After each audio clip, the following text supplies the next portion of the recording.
Welcome back, everyone. Today we will be discussing the Jordan 5 Bluebird. Specifically, we will be discussing whether you should sell or hold the Jordan 5 Bluebird and why that is. To preface this, if you guys enjoy these types of videos regarding the market, reselling, and even info on how to acquire these limited products, be sure to subscribe and enable post notifications. This way you're always 100% updated. Furthermore, for more urgent updates like the recent Off-White ICA Air Force One shock drop, follow my Twitter, KeithAdam10, and also personals for you. For those who do not know, the Jordan 5 Bluebird releases on October 7th, tomorrow. Retail will be $190. Now, stock is just under 85,000 pairs, which is definitely lower than what we typically see for Jordan 5s. 4,000 pairs of which already released through exclusive access in the US and about 1,500 pairs in Europe. In order to determine if the Jordan 5 Bluebird will be a fruitful hold, we will cover an estimated range of what the sneaker will settle at after the drop. Also, when shipments come in, essentially the pairs going into circulation, whether they're expected to increase post-drop or even decrease, along with how much specifically over specific periods of time, and finally, what type of margin are we looking at for these in terms of holding, not the retail to resell initial margin, but rather just the hold margin over X period of time. Essentially, are these actually going to be worth your time even if they do go up? Kicking it off, let's discuss the estimated range that these should be settling at. To begin with, stock for all sizes combined is below average, as we did discuss earlier. The current pre-sale is certainly nothing worth celebrating, but it definitely could be worse. In fact, for Jordan 5 in particular, at least as of recently, it's definitely not bad. The bids and also sale volume are certainly not too impressive, but again, we have seen worse than this. Considering the slightly lower than usual stock for Jordan 5, in addition to the fact this colorway is similar to that of a UNC colorway, which typically garners notable post-drop demand, I am expecting these to hold up for lunch money with a subpar margin in larger sizes, and still a couple of dollars profit even if you do have tax.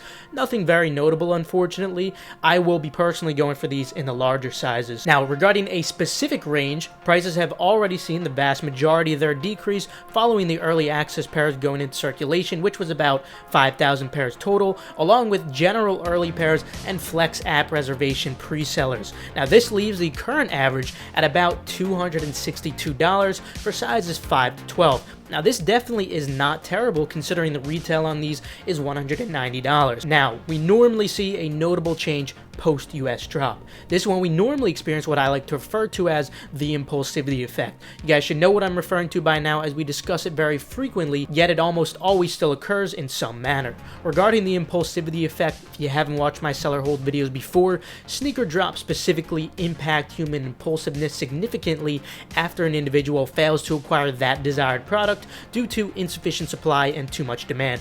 Therefore, on average, we normally see about a 10% increase of the pre-drop prices post-drop. Now, that 10% isn't always the case, such as when a sneaker is slightly overvalued. Now, when it comes to these Jordan 5 Bluebirds, I'm pretty tempted to suggest that these may potentially see that full 10% increase post-drop, considering the slightly lower than usual stock, in addition to the fact that this colorway tends to generally garner notable demand post-drop. However, considering the pre-sale prices are already pretty high at $262 on average, this of course does cut into that potential room they do have to increase, hence I'm only going to estimate that about a 7.5% increase post-drop might occur. Reason being, this is right between that 10% and 5% that I normally do suggest we might potentially see.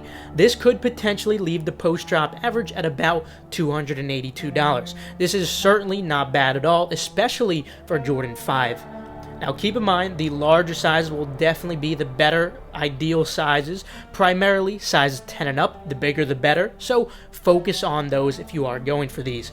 Anyway, keep this number in mind because we'll be revisiting this number when discussing the most optimal time to sell at. Remember, these will just be the post-drop prices for a finite period of time. Now, let's discuss what prices will look like when shipments go out in that 1 to 2 week range. Now, during this period, the vast majority of pairs will be going into circulation, aside from the amount of pairs that already went out through exclusive access and the in-store pairs, of course. When it comes to these decent sized releases, the effects are normally very noticeable, often up to around 10 to 15%. When it comes to these, I am definitely expecting the drop in value to be in that upper range of 15%, considering they have a lot of room to decrease now after an already decent pre-sale in addition to that post-drop increase. Now, had these had more stock, hypothetically, I'd expect even more of decrease, potentially up to around 20%.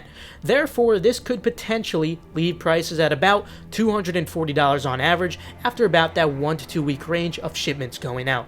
If anything, I think they might even drop a little more than that, but that would be after the 1 to 2 week range, which we're about to discuss. Now that the average price ranges at those points in time are evident, let's discuss whether they're expected to increase post-drop or even hypothetically decrease. The first thing to note regarding these is that even after that 15% decrease, prices are still on the higher end for Jordan 5, considering their recent performances. In addition to that, it is also worth noting that these are a women's Jordan.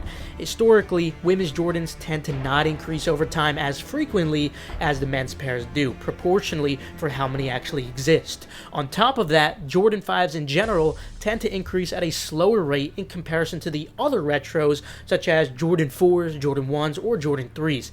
Now, on the other hand, it is worth noting that this colorway is very similar to that of a UNC colorway, which definitely does add some long-term potential for these. Furthermore, stock also is certainly on the lower end, at least for a Jordan 5.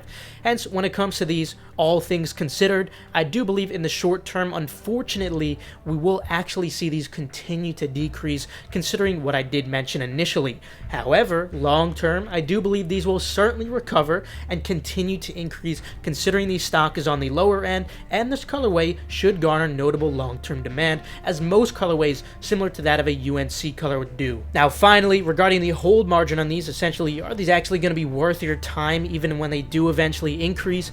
Considering I'm expecting these to actually decrease initially, even beyond that post-shipment range, this certainly would cut into that 1-year ROI, which we normally use to rate these sneakers on this channel.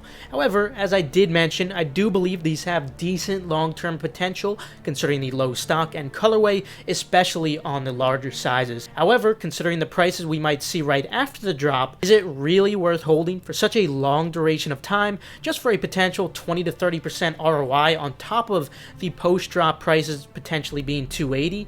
I personally don't think so, despite them having long-term potential. Initially, I was going to give these a 2 out of 10 hold value, considering the potentially high value we might see post-drop. However, considering I do believe that these have long-term potential after 1 year, we can bump that up to a 3 out of 10. Regardless, still not an ideal hold in comparison to some other sneakers that we have discussed on this channel, primarily due to the fact that, again, this is a women's Jordan 5, and I am expecting them to already be quite high in value after the drop, when you can easily quick sell them. In conclusion, I will be going for these primarily in larger sizes, 10 and up, but I will be quick selling these just like the last several holds we have discussed. Also, just a note in general for anyone considering holding any items who have low capital, you should never hold anything in general if you don't have sufficient capital to go for as many drops as possible at your full potential without holding back. If you do need money to go for all drops, try to sell these as soon as possible regardless.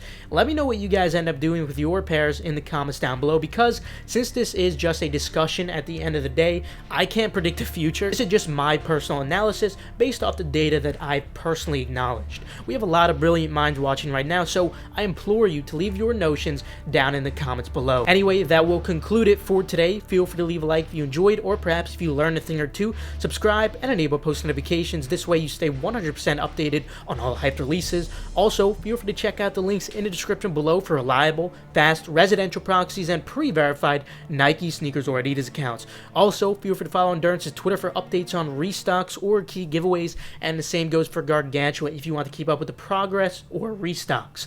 Last but not least, make sure to follow Keith Adam 10 and Personals for You. This way you guys stay updated on all urgent info like I was discussing today. With that though, I will see you guys later. Have a fantastic rest of your day.